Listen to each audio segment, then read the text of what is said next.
Bonjour à toutes et à tous. Aujourd'hui, on va changer un peu par rapport à la semaine dernière et on va faire notre première machine Hack the Box. Je n'ai pas précisé aussi lors de mes deux premières vidéos que, et évidemment, pour ceux qui connaissent, ça paraît évident, j'utilise Kali comme distribution d'OS. Donc Kali, c'est la distribution orientée test d'intrusion la plus populaire. Historiquement, elle s'appelait Backtrack avant. Elle est faite et distribuée d'ailleurs par Offensive Security, qui est aussi ceux qui font la certification OSCP, qui maintiennent l'exploit-DB. Bref, ils sont très actifs dans le monde du hacking. Et voilà, donc je suis dans une VM en fait, et c'est une distribution qui, comme vous le voyez, a un paquet d'outils dans le monde du hacking et aussi du forensique, même pour tout ce qui est social engineering. Donc n'hésitez pas à utiliser cette distribution ou une autre si vous préférez, mais dans ce cas il faut installer tous les outils, même s'il n'y a pas tout par défaut sur Kali, il y a quand même tout ce qui est le plus utile en général. Voilà, donc depuis cette distribution Kali, je me connecte sur Hack the Box, donc vous y avez l'URL ici. Et donc Hack the Box c'est devenu, je pense que même pour les gens comme moi qui adorent RootMe, on est obligé de dire que Hack the Box est devenu la référence, même avant RootMe, sur l'apprentissage du hacking aujourd'hui. Ils font une nouvelle machine par semaine, et il y a un paquet de machines super intéressantes à attaquer. Aujourd'hui, je vous propose d'attaquer Shocker, une machine Linux qui est facile. Alors je vais quand même vous montrer comment ça marche pour les néophytes d'Hack the Box. Donc quand vous vous connectez pour la première fois, il faut aller dans Access. Ça va vous permettre de récupérer une configuration VPN, le Connection Pack. Bon, moi j'ai un accès VIP, mais vous aurez un accès Freelab si vous payez pas l'accès payant. Ce Connection Pack, donc ça vous permet de télécharger un fichier qui s'appelle votre pseudo.ovpn. Et ensuite ce fichier, tout bêtement, il suffit de faire sudo openvpn et le nom du fichier. Là je l'ai renommé parce que moi je passe en TCP. Pour ceux qui ont des soucis de connexion en UDP 1337, vous pouvez suivre la procédure qui est indiquée ici et vous connecter en TCP 443. Et du coup, une fois qu'on fait ça, ça permet de monter un VPN. Vous pouvez vérifier que vous êtes dans un VPN lorsque vous faites un ifconfig. Vous avez une nouvelle interface tune0 qui est dans le VPN. Et à partir de là, si on attaque la machine Shocker.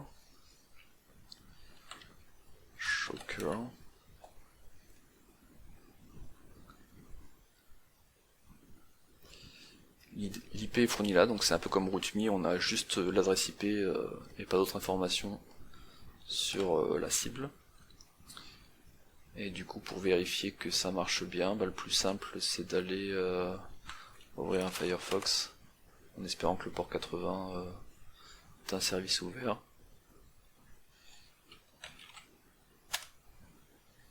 Oui, c'est tout bon, donc on peut bien se connecter à la machine cible. Donc c'est parce qu'on est dans un VPN qu'on arrive à taper une adresse IP privée 10.10.10 qui est côté Hack the Box. Donc sur Hack the Box, ils nous fournissent juste des éléments sur les caractéristiques de la machine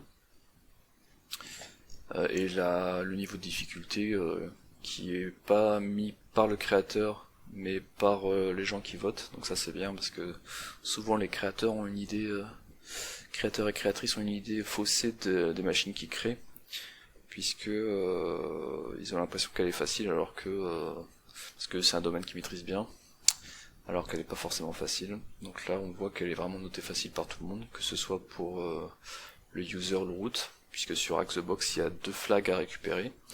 Un flag user qui donc quand on arrive à prendre la main sur la machine en tant qu'utilisateur, et un flag root, donc il faudra faire une escalade de privilèges pour devenir root et récupérer le flag root.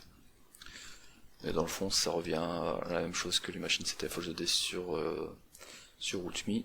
Le but du jeu, c'est de devenir root si la machine est une Linux, et administrateur si la machine est une Windows. Je pense qu'on fera une Windows la semaine prochaine.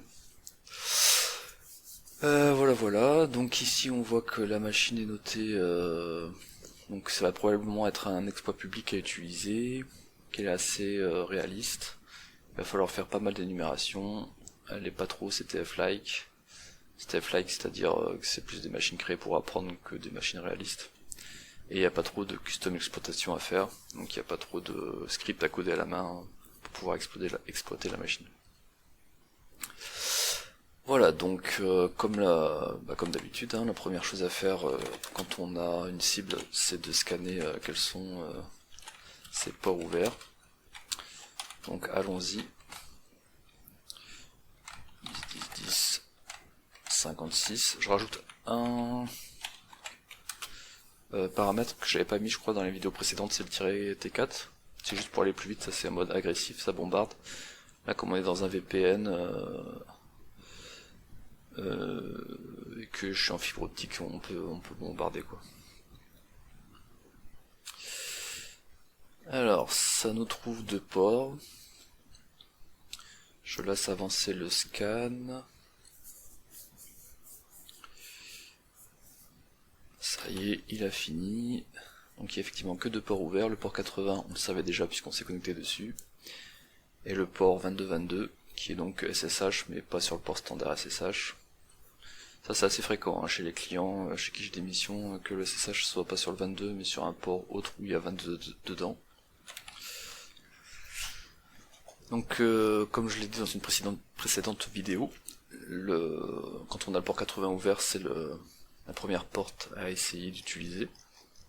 Donc là on l'a déjà utilisé et on voit qu'il y a strictement rien d'intéressant puisqu'il y a juste une belle image et dans le code source rien d'intéressant. Donc ça veut dire que c'est une fois de plus pas un site destiné au grand public. C'est juste un administrateur qui a mis un site web qui doit l'utiliser pour autre chose. Donc en fait ce qui nous manque probablement c'est de savoir où est, je peux mettre ça comme ça, où est la vraie page. Donc pour trouver la vraie page, il y a une technique qui s'appelle le Web Directory Enumeration, donc l'énumération de répertoire web. Et ça consiste tout simplement à, un peu comme un brute force de mot de passe, à tester plein de mots qui sont souvent dans les URL, genre je sais pas dev ou qu'est-ce qu'il y a souvent dans les URL, development.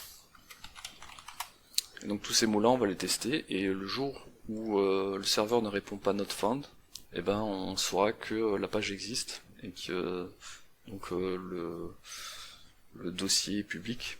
Et ça peut être intéressant de creuser du coup ce nouveau site. Alors il y a un paquet d'outils qui permettent de faire ça.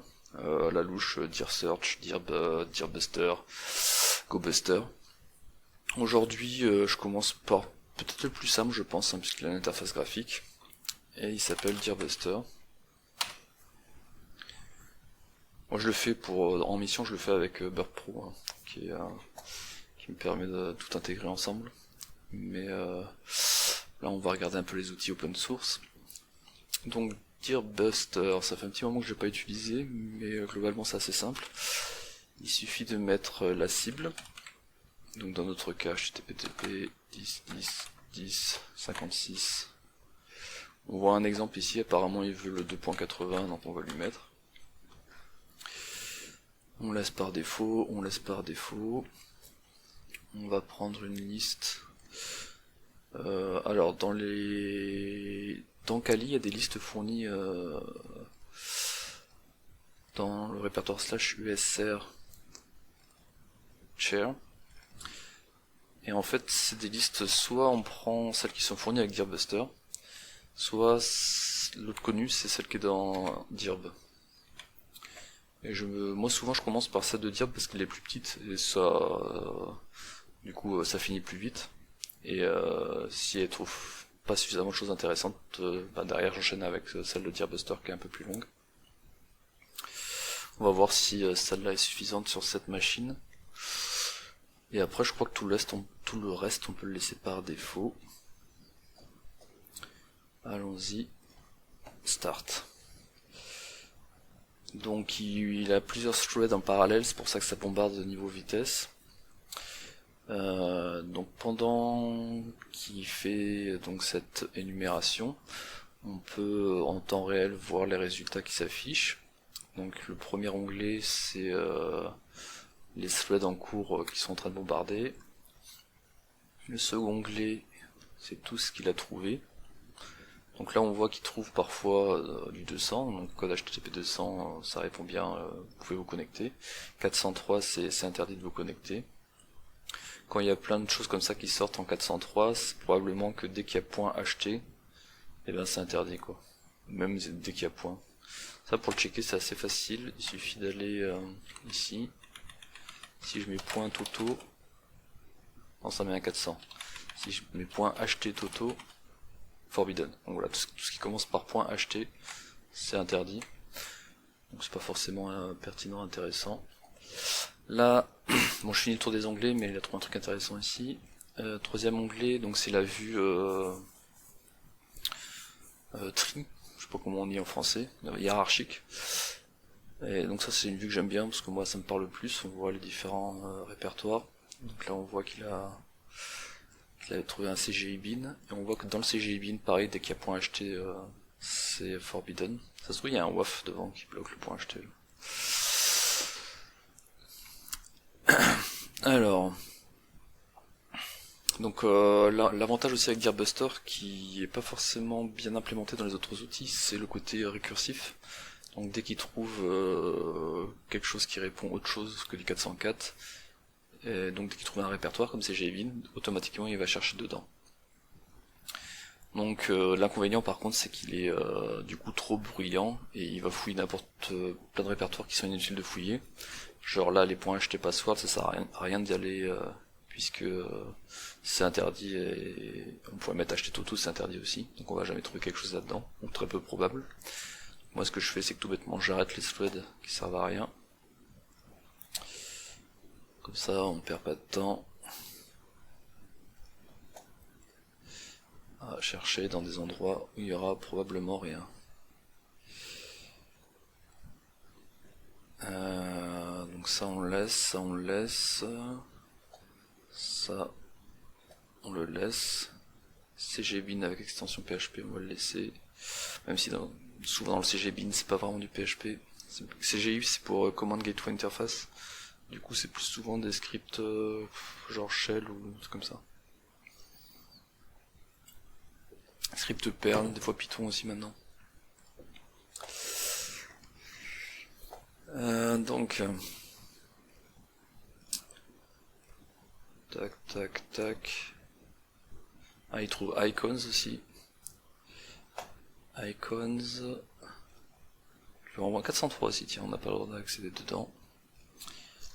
Donc rebelote. Donc c'est ça l'inconvénient avec Deerbuster. Moi j'utilise pas souvent, hein, j'avoue en mission, parce qu'il est trop bruyant et puis il est pas super stable hein, quand il commence à y avoir une architecture bien compliquée en face. Ce que j'appelle bien compliqué, c'est genre maintenant on a souvent des cibles où ça répond 200 tout le temps en fait. Et du coup à chacun des mots il trouve quelque chose et du coup ça il sature quoi.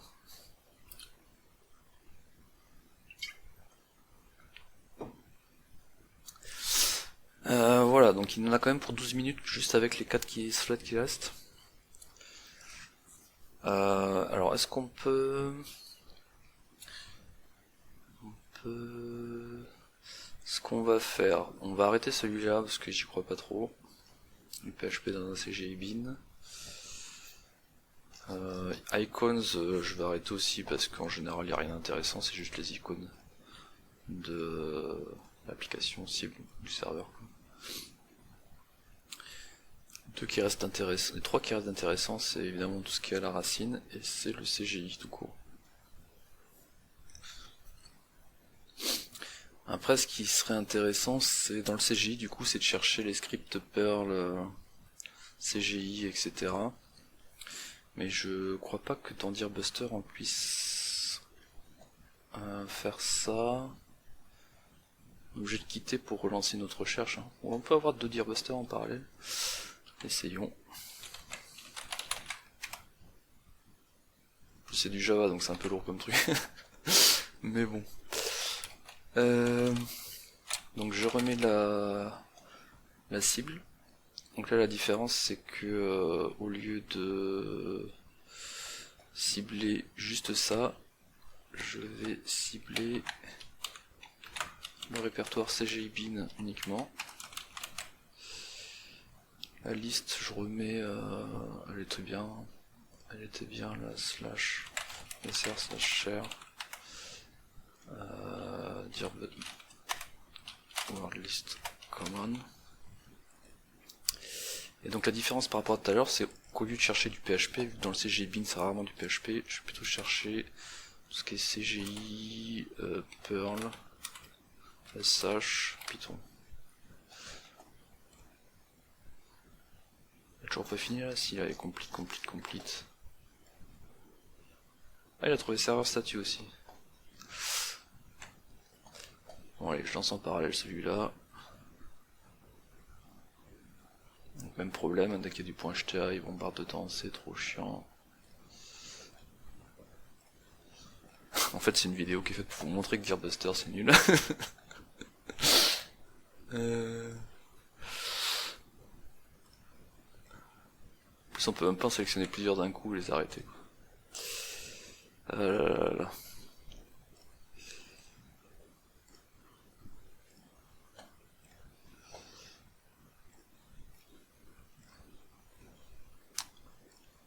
Touk.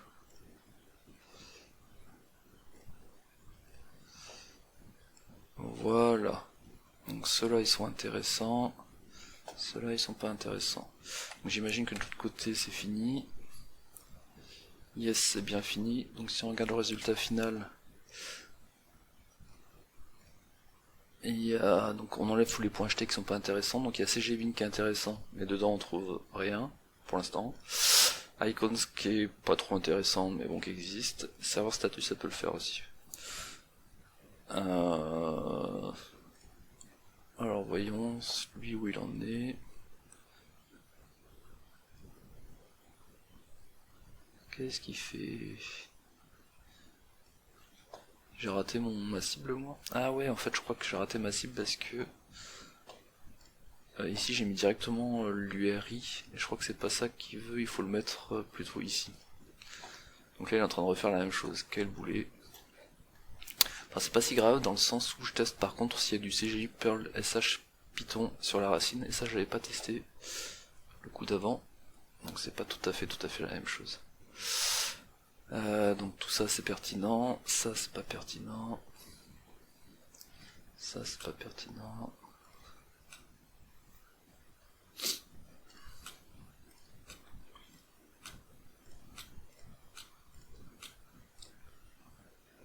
Acheter password c'est pas pertinent.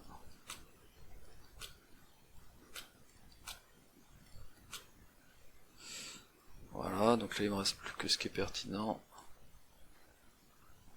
Enfin non, le premier on l'a déjà fait, donc ça on peut l'arrêter. Et ceux-là pourquoi pas. Et ceux-là pourquoi pas non plus. En plus c'est un autre truc que j'aime pas sur DearBuster, c'est que l'export des résultats est pas ouf, pour pas dire inexistant.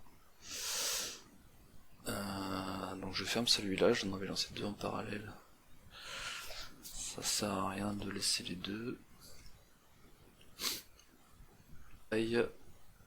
Là, je vais mettre en pause ce où je sais où il va rien trouver, mais si je le sais c'est parce que j'ai déjà fait la machine. Sinon, ça serait ma première fois, je l'aurais laissé tourner.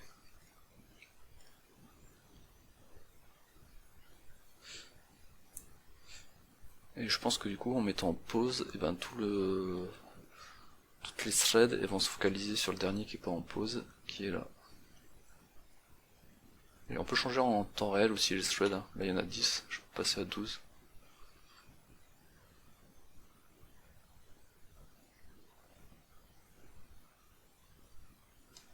Non, il trouve rien. No way. Ah si, j'avais pas vu la trouver. On a un script qui s'appelle user.sh. Donc dans CGIBin, allons de suite voir à quoi il ressemble. CGIBin user.sh. Donc c'est du SH, hein, donc du shell, donc c'est pour ça qu'il nous propose de l'enregistrer et qu'on a moyen de voir le code source. Si c'était du PHP, il l'aurait exécuté au lieu de l'afficher. Hack the box, on est sur la machine qui s'appelle Shocker. Save.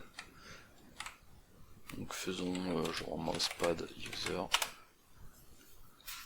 Donc très court, un script qui affiche a priori un uptime. Donc à partir de là en fait j'avoue que moi c'est le nom de la machine qui m'a aidé, donc c'est un peu triché parce que dans la vraie vie c'est pas le nom de la machine qui va vous aider à trouver la vulnérabilité. Mais là la machine s'appelle Shocker, et évidemment il y a Shellshock qui est une vulnérabilité très connue et qui donc utilise les variables d'environnement et c'est souvent sur des scripts CGIBin. Donc en fait quand on voit ça on a tout de suite envie de tester Shellshock pardon. Donc pour tester Shellshock, je vais faire comme une précédente vidéo, c'est-à-dire je vais utiliser Metasploit.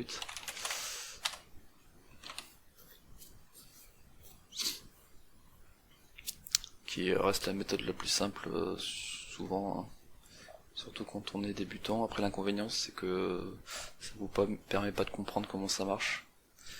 Ça vous permet juste d'exploiter sans comprendre comment en dessous la vulnérabilité fonctionne. C'est pour ça que sur l'OSCP on n'a pas le droit d'utiliser, enfin c'est limité le nombre d'utilisation de Metasploit. Donc on a un auxiliary. Donc auxiliary sur Metasploit il y a trois types de modules. Donc il y a les exploits qu'on a déjà utilisés sur la machine avec Drupal-Guidon. Donc là c'est vraiment utiliser un exploit. On a des modules qui s'appellent post-exploitation, je sais plus post, où c'est on a déjà un shell sur la machine et on veut faire des choses après. Et on a des modules auxiliaires qui sont souvent plutôt des scanners à faire en amont. Et là du coup on a un scanner qui permet de tester si la machine est vulnérable à Shellshock. Alors testons voir si ça marche. Command to run. CVE header, donc je rappelle là, il faut remplir tous les champs required.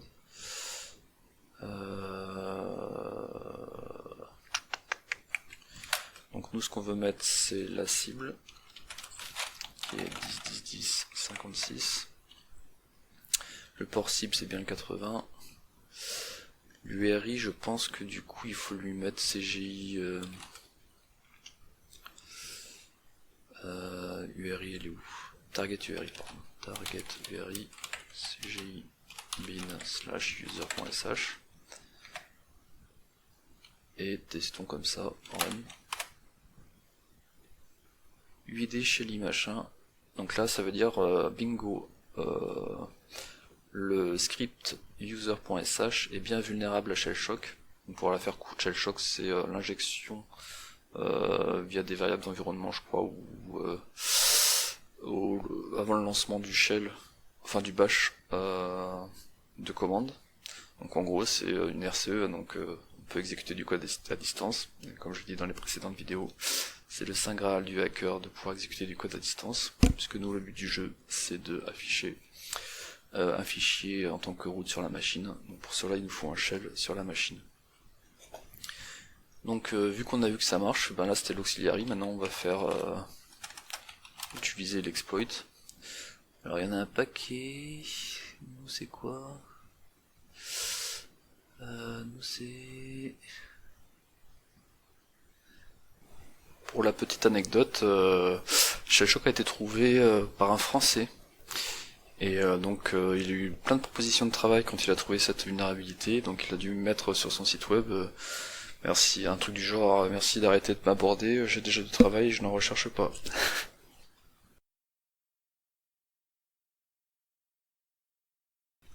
On revient sur option, je pense que c'est à peu près les mêmes choses à mettre. Set rust 10 10 10 56 set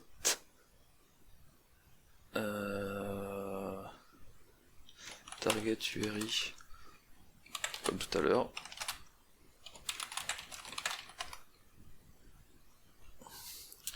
Et après je sais pas ce qu'il met par défaut en payload.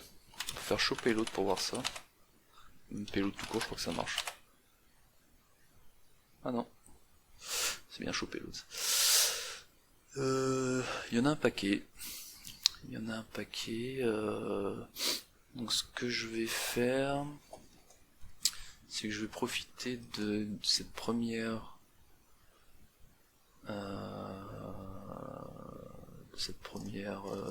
machine out the box pour vous montrer un reverse shell. Parce que sur les machines le root me, l'inconvénient c'est qu'il faut que j'utilise mon adresse IP publique, et du coup il faudrait que je fasse de l'anonymisation de ma vidéo après coup, c'est chiant. Alors que là j'ai pas besoin, ça me dérange pas que vous ayez mon IP dans le VPN de Hack the Box. Donc pour cela on va utiliser la payload Linux x86 Meterpreter reverse TCP. Donc ça veut dire quoi? Ça veut dire que c'est une charge utile qui va exécuter du code pour que j'ai un shell sur la cible. La cible étant un Linux, donc il faut que je choisisse Linux. x86 c'est parce que c'est un 32 bits. On l'a choisi ça parce qu'en fait on n'a pas le choix. On n'a pas l'air d'avoir un 64 bits. Ensuite Meterpreter, j'ai déjà dit, hein, c'est un shell amélioré orienté hacking. Et reverse TCP, c'est pour lui dire qu'au lieu de faire un bind, c'est-à-dire au lieu de mettre un port en écoute sur la cible et que je me connecte dessus, ça va être l'inverse, je vais mettre un port en écoute sur ma machine à moi, et c'est la cible qui va se connecter dessus. Du coup, sur l'interface lhost, il faut que je lui dise d'utiliser mon interface VPN, parce que ma cible, la seule IP qu'elle peut le voir chez moi, c'est l'IP qui est dans le VPN, sinon elle ne pourra pas se connecter. Et le port 4444, pourquoi pas, laissons ça. Ensuite je fais exploit-j pour mettre en background. Pourquoi en background? Parce que des fois tu perds la main, et c'est mieux de l'avoir fait en background, comme ça tu perds pas la main. Donc là ça marche direct, le Meter Session, donc il a réussi à ouvrir une session qui s'appelle session 1, donc je fais session-1 connecté dessus, et on voit qu'effectivement je tourne, j'ai un shell sur la cible en tant que UID 1000. Si on veut un vrai shell, il suffit de faire shell, je fais ID et UID 1000, ça correspond à Shelly. Donc là je pense que on peut directement avoir le on est où là? Ah non, peut-être pas. Le flag user. est-ce que j'ai le droit d'aller dedans? wc-c user.text. Ah c'est bon. Donc là je peux lire le premier flag qui est le flag utilisateur. Maintenant ce que je veux c'est lire le second flag qui est dans /root, mais j'ai pas les droits. Je fais ls-l/root, j'ai pas les droits, ls-l/grep-root. On voit qu'il n'y a que le root qui peut rentrer dedans. Il faut que je fasse une élévation de privilège. Du coup, comment on va faire ça? Alors, dans les deux premières vidéos, la première je crois que c'était un SUID et la seconde c'était sudo, donc les deux plus connus.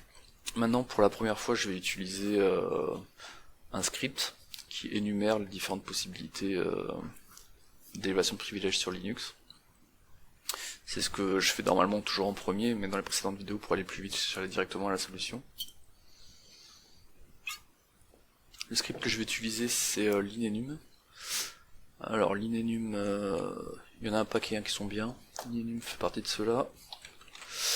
Il est ici. linenum.sh. Donc ce que je fais c'est que je prends la version raw. Sinon je crois qu'on peut faire download direct, je sais plus comment. Enfin, bon, je fais raw, CTRL-S. J'enregistre linenum.sh dans le répertoire de ma machine.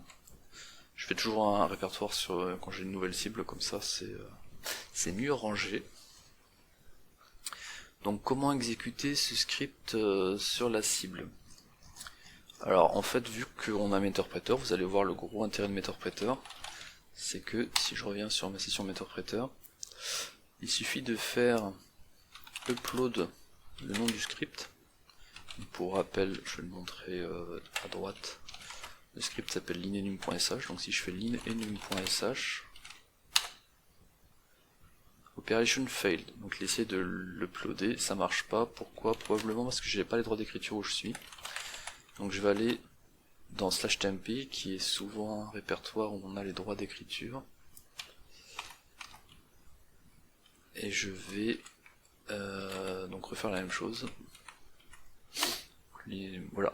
Donc là, j'envoie sur ma cible le fameux script linenum que j'ai récupéré sur internet.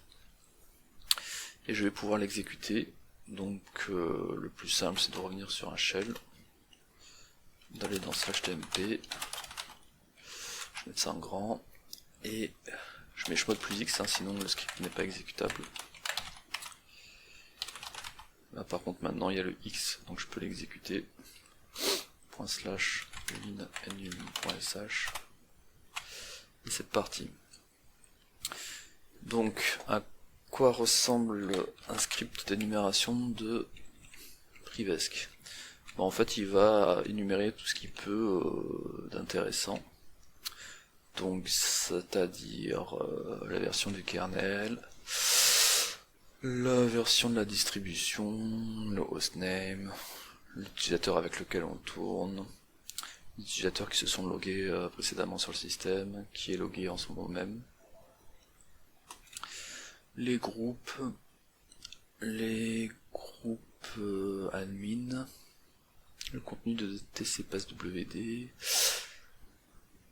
we can sudo without supplying a password, ça c'est bien ça. Donc là il met bien en orange que on peut prendre la main avec sudo. Donc pas la peine d'aller plus loin sur l'énumération, il nous a trouvé la vulnérabilité qui nous permettra de devenir root.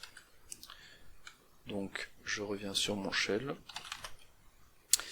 et je vais faire donc un sudo-l. On voit bien effectivement que je peux lancer ça en tant que sudo sans avoir à taper le mot de passe root. Donc je fais sudo ça, et en Perl, comment j'exécute un shell? Ben c'est -e exec bin sh, et là je suis root. Donc l'administrateur a fait une deuxième erreur, outre le fait qu'il n'a pas mis à jour bash, et ce qui nous a permis de prendre la main sur la machine avec shellshock. Eh bien il a autorisé n'importe qui à faire user du Perl en tant que root. Donc évidemment Perl permet d'exécuter du code, donc on exécute le code qui nous intéresse, c'est-à-dire un shell, et on devient root. Et donc là je peux afficher le répertoire root, et je peux afficher le flag. Donc je ne vais pas vous l'afficher, je vais juste vous montrer que j'y ai bien accès avec un wc-c qui compte le nombre de caractères. Il arrive bien à compter qu'il y a 33 caractères, donc c'est bon. Si j'étais pas root, donc si je reviens en arrière, là je suis Shelly, et si je fais wc-c /root/root.text, là j'avais pas les droits. Donc c'est bien le fait de passer en route qui me permet de récupérer le flag de validation. Donc ça termine notre machine d'aujourd'hui. J'espère que vous avez appris des choses, et je vous dis à la prochaine pour une nouvelle vidéo permettant de faire un pas de plus vers le niveau de hacking de Lisbeth Salander.